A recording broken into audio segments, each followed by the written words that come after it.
Hi, my name's Albert. I'm a community group leader. I think what I like most about being a community group leader and just being in a community group in general is just the relationships that have grown. I think what excites me is getting to see the group come together as a new kind of family. I can definitely see the relationships bringing people closer and bring people closer together and bringing people closer to Christ. Something that excites me about leading a community group in the fall is just continuing to work with our community partner, and so I'm looking forward to continuing to grow those relationships with our community partner and leading our group members in doing that. I can see myself stepping out of my comfort zone and growing and getting out of my box and out of my boundaries and just being the hands and feet of the kingdom of Jesus Christ in the community. I think being part of the Kingdom Opportunities at 6-8 is essential, so essential, I can't stress this enough, how essential it is, because that's what we're called to do as Christians, be the hands and feet of Jesus Christ outside of our church body.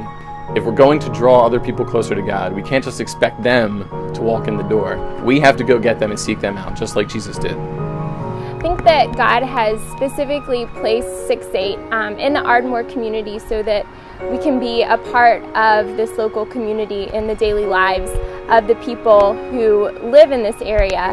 I think that as the church, we are called out by God, called out of the world by God, but then at the same time, God sends us back out into the world to be His royal priesthood, and so I think it's important that we value our partners, because those are the people that the Spirit has specifically led us to as a church and as a group, and so our identity as a church is wrapped up in how we value these partners. By partnering with our community partners at least once a month, we get to not only meet their physical needs, but we also get to build relationships with the people over time and grow those relationships together. I think it's cool that we call them kingdom partners, even though these organizations aren't explicitly Christian.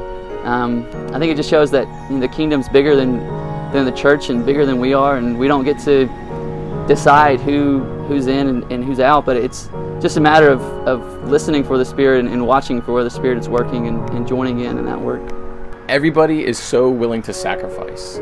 Everybody is so willing to step up and just do their part. And I tell my group, we meet on Tuesday nights or whenever our group meets, but we are a group, all the time. We're a group every day of the week, and anytime anybody else from our group needs somebody else, that person is going to be there for them.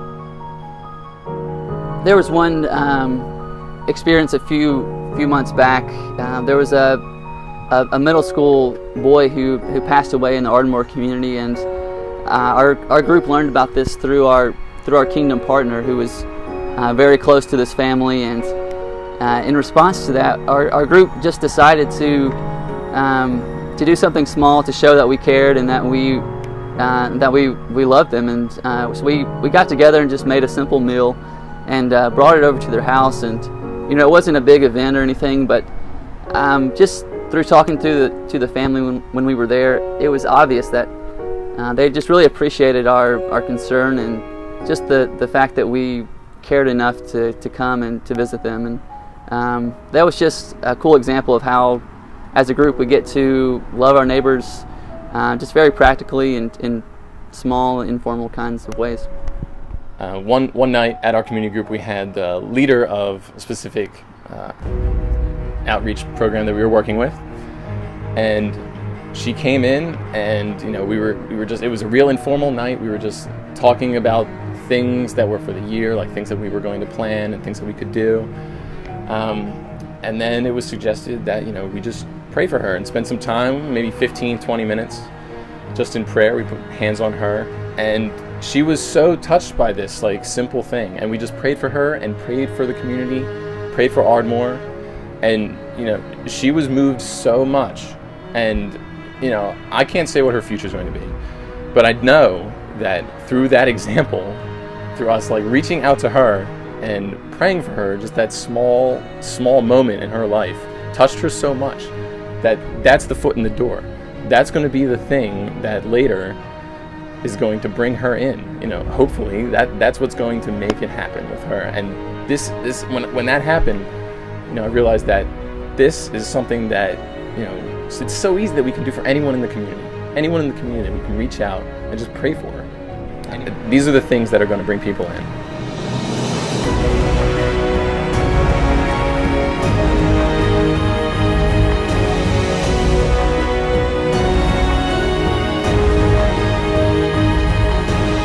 Kingdom opportunities are all about planting seeds.